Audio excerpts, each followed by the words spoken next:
Hello everyone, स्वागत है आपका हमारे चैनल लोटस टू लव में। फ्रेंड्स, आज इस फैन फिक्शन का पार्ट 19 है। अगर आप हमारे चैनल पर न्यू हैं तो चैनल को सब्सक्राइब, वीडियो पसंद आएगा तो लाइक, शेयर और कमेंट ज़रूर कर दीजिएगा। तो चलिए बढ़ते हैं हम हमारी कहानी की तरफ। तो पिछले पार्ट में हमने देखा था कि नी क्लैन में पहुंच चुका है और उसके सामने उसके ब्रदर और लैंस सिचन बैठे हुए हैं। अब आगे खुद को नी क्लैन में पाकर नी थोड़ी देर के लिए सोच में पड़ गया था कि आखिर यह क्या रियल है जो मैं नहीं जानता। यह कौन सी सच्चाई है जो मुझे नहीं पता। इतना तो मैं जान चुका हूँ कि इस ड्रीम वर्ल्ड में वही है जिससे मैं अनजान हूँ। फिर मुझे याद नहीं है या फिर मुझे वो सच पता नहीं है। इसलिए मैं रियल वर्ल्ड को चुनने के बाद भी यहाँ आ गया, विंग के पास जाने के बजाय। ये सोचते हुए नी अपने कदमों को धीरे धीरे उन दोनों की तरफ बढ़ा रहा था जहाँ लैंस सिचान और नी मैंगजू बैठे हुए थे। लैंस सिचान नी मैंगजू से कहते हैं, क्लैन लीडर नी मैंगजू, क्या मैं आपसे कुछ बात पूछ सकता हूँ?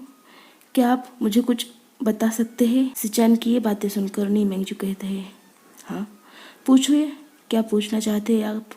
मैं भी जानना चाहता हूँ कि आखिर ऐसी कौन सी बात है जिसके लिए आपको यहाँ आने पर मजबूर होना पड़ा।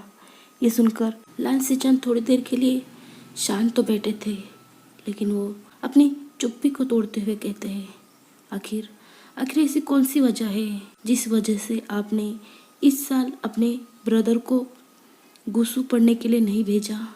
जहाँ तक मुझे याद है उन्हें इनविटेशन तो भेजा गया था, लेकिन आपने सिर्फ अपने कुछ डिसिपल को ही भेजा था। ये सुनकर नी मैंगजू हंसते हुए कहते हैं, इतनी छोटी सी बात तो आपके यहाँ आने की रीज़न तो नहीं होगी ना, क्योंकि इससे पहले भी आपने इनविटेशन भेजा था और नी हुसैन नहीं आया था, और इस बार उसके ना आने से आप यहाँ खींचे चले आए। लेकिन रियल रीज़न तो मैं भी जानना चाहता हूँ कि आखिर ऐसा क्या रीज़न है जिसकी वजह से आपको यहाँ आना पड़ा। बताइए, बातों को गोल गोल मत घुमाइएगा। मैं जानता हूँ कि आप किसी और वजह से आए हैं। उनका ये जवाब सुनकर लैंस सिचन थोड़ी देर के लिए सोच में पड़ गए थे और उन बातों को याद कर रहे थे जो बातें उनके यहाँ आने की रीज़न थी, जो बातें उन्हें वांगजी ने कही थी और जिसे सुनने के बाद वो खुद को यहाँ आने से रोक नहीं पाए थे। अब हमें फ्लैशबैक दिखाते हैं जब वांगजी विंग को मिलने के लिए लोटस पेर गया था और वहाँ से वापस आया था। तब उसके चेहरे पर वो रौनक नहीं थी, वो खुशी नहीं थी, वो चमक नहीं थी जो यहाँ से जाते वक्त थी, बल्कि वहाँ से आने के बाद उसके चेहरे पर एक दर्द दिखाई दे रहा था। वो ठीक नहीं था, वो कुछ गहरी सोच में था। और जैसे ही लैंस सिचन उसके सामने दिखते हैं, वो कहता है, ब्रदर वो लोटस पेर में नहीं है। आखिर वो कहाँ जा सकता है? वो यहाँ से जाने के बाद वहाँ नहीं गया है ब्रदर। आखिर ऐसा क्या हुआ था उस रात जिस वजह से वो यहाँ से चला गया है? ये सुनकर लैंस सिचन अपने मन में कहते हैं, यही तो मुश्किल है वांगजी, मैं चाहकर भी तुम्हें ये बात नहीं बता सकता। अच्छा यही होगा कि ये बात तुम्हें उससे ही पता चले। उन्हें अपने ख्यालों में डूबा देख वांगजी कहता है, ब्रदर मैं उससे यहाँ छुपाना चाहता हूँ, उससे यहाँ बांध कर रखना चाहता हूँ, लेकिन अब मुझे कहाँ मिलेगा वो? मैं कहाँ ढूंढूंगा उसे? ब्रदर मैं उसे ढूंढने जा सकता हूँ, मैं उसे ढूंढना चाहता हूँ, ढूंढ कर यहाँ वापस लाना चाहता हूँ और यहाँ से उसे कहीं भी नहीं जाने दूंगा। ब्रदर उसकी मैरिज कैंसिल हो गई है, लेकिन क्या यही रीज़न होगा उसके लोटस पेर से जाने का?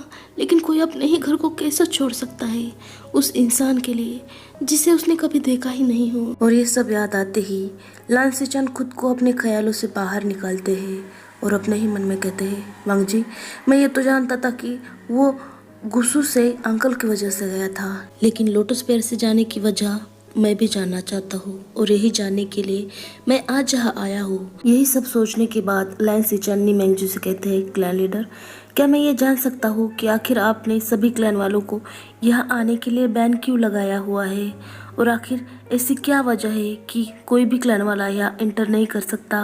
ये सुनकर नी मैंगजू कहते हैं, आप फिर से वही गलती कर रहे हैं, जो पूछना चाहते हैं वो ना पूछकर कोई और ही सवाल पूछ रहे हैं। ऐसे क्वेश्चन पूछकर आप अपना और मेरा टाइम क्यों वेस्ट कर रहे हैं? अगर ऐसा होता तो क्या आप इस प्लान में यहाँ एंटर कर पाते? ये सुनकर लान सेचन हंसते हुए कहते हैं आपका तो सिर्फ टाइम वेस्ट हुआ है ना, लेकिन क्या आप जानते हैं कि आपके एक फैसले ने किसी की लाइफ वेस्ट कर दी है? क्या आप जानते हैं किसी की मैरिज कैंसिल होने के बाद उसके लाइफ पे क्या इफेक्ट पड़ता है और उसकी फैमिली पे क्या इफेक्ट पड़ता है? आखिर क्यों आपने विंग और नीम हुसैन की मैरिज कैंसिल की है? क्या रीजन है आपका ऐसा करने के पीछे? बताएंगे।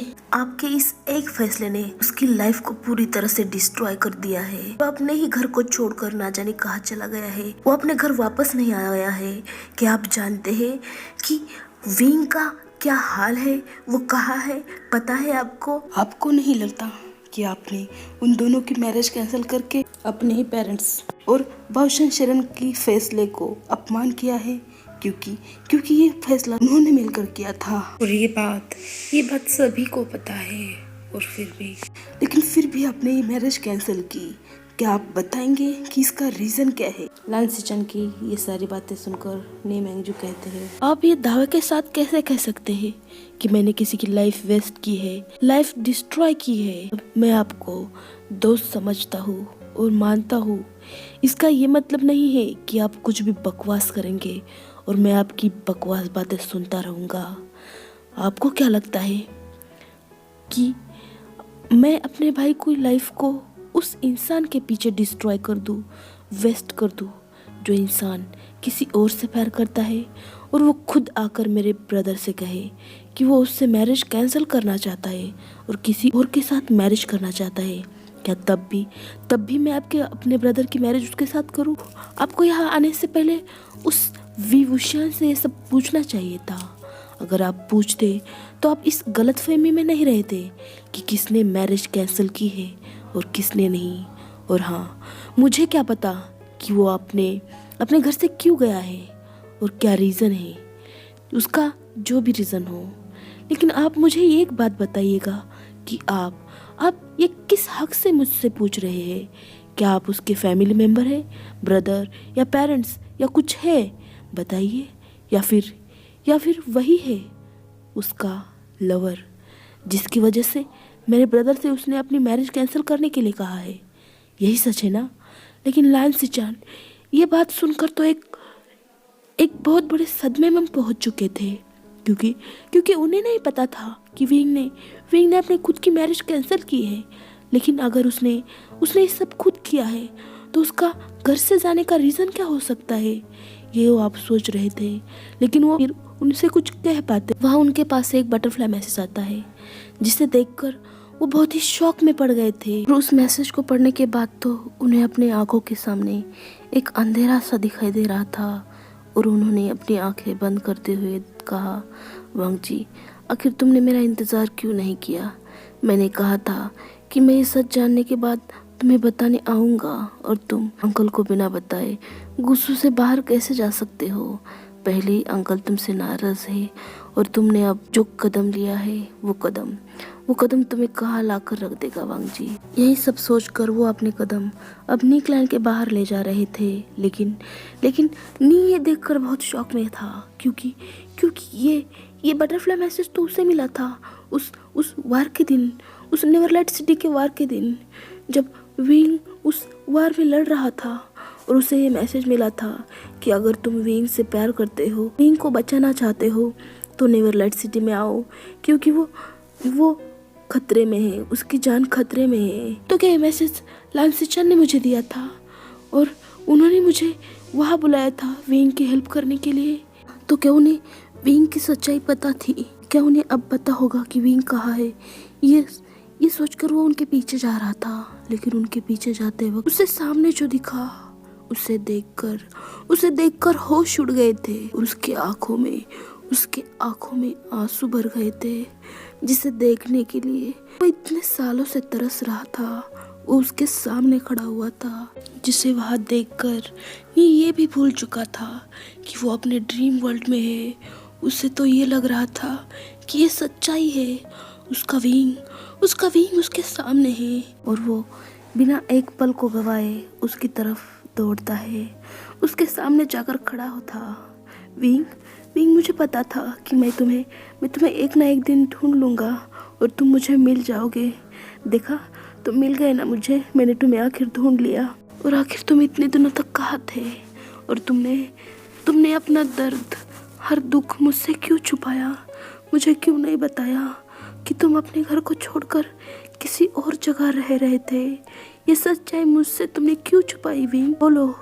बोलो ना विंग, कुछ तो बोलो। लेकिन ये क्या कि विंग की नज़र तो उसकी तरफ थी ही नहीं। विंग की नजरें तो उसके पीछे नी मैंगजू पर थी। और ये देखकर उसके वो शोल्डर को छू रहा था, लेकिन वो उसके शोल्डर को छू नहीं पा रहा था। उसका हाथ उसके बॉडी के आर पार जा रहा था। ये तो हो चुका है ना, ये बीता हुआ कल है। यानी विंग पहले यहाँ आया था और ये बात भी मुझे पता नहीं थी। आखिर हर बात को जानने के लिए मुझे इतना वक्त क्यों लगता है, और वो बात इतने समय बाद मुझे क्यों पता चलती है? आखिर क्यों?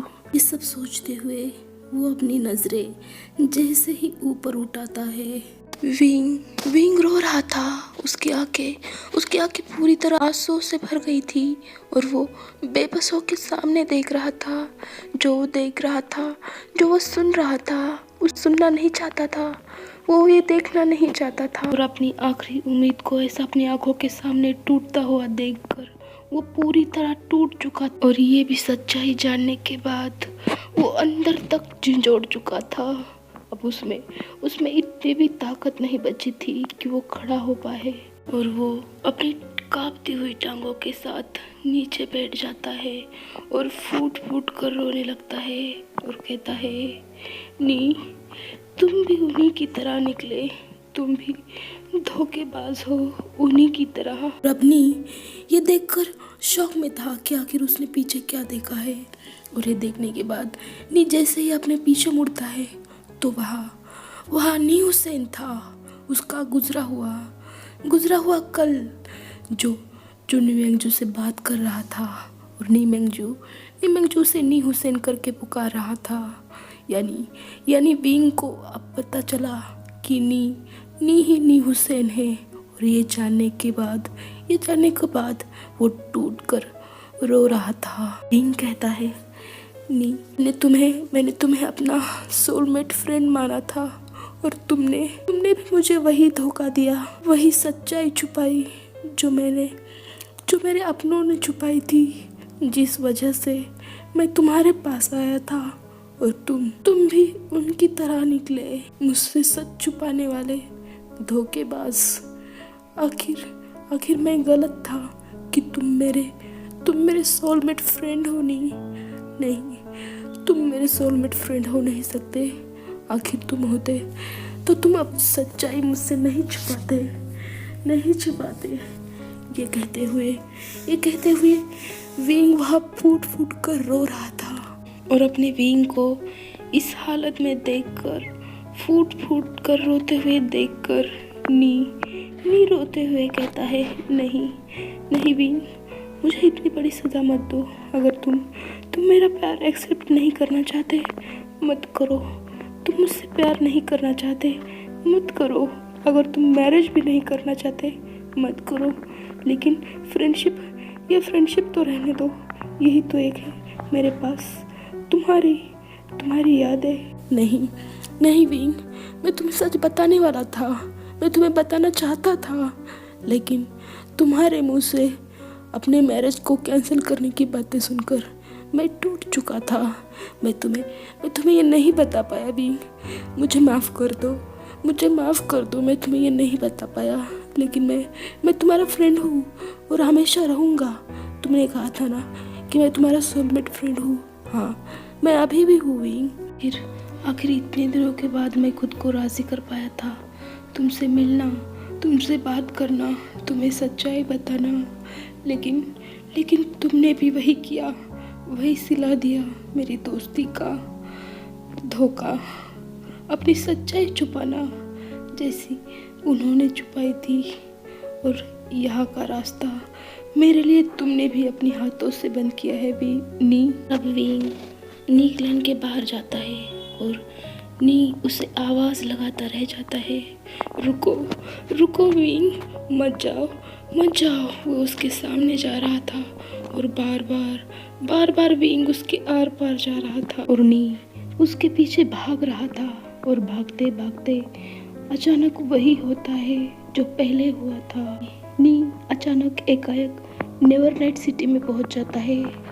चारों तरफ वार हो रहा था और हर कोई विंग को मारने के लिए उसके पास आ रहा था। हर कल्टीवेटर अपने अपने वेपन को निकाल कर विंग को मारने जा रहा था। तो चलिए फ्रेंड्स, आज के इस पार्ट को मैं यही एंड करती हूँ।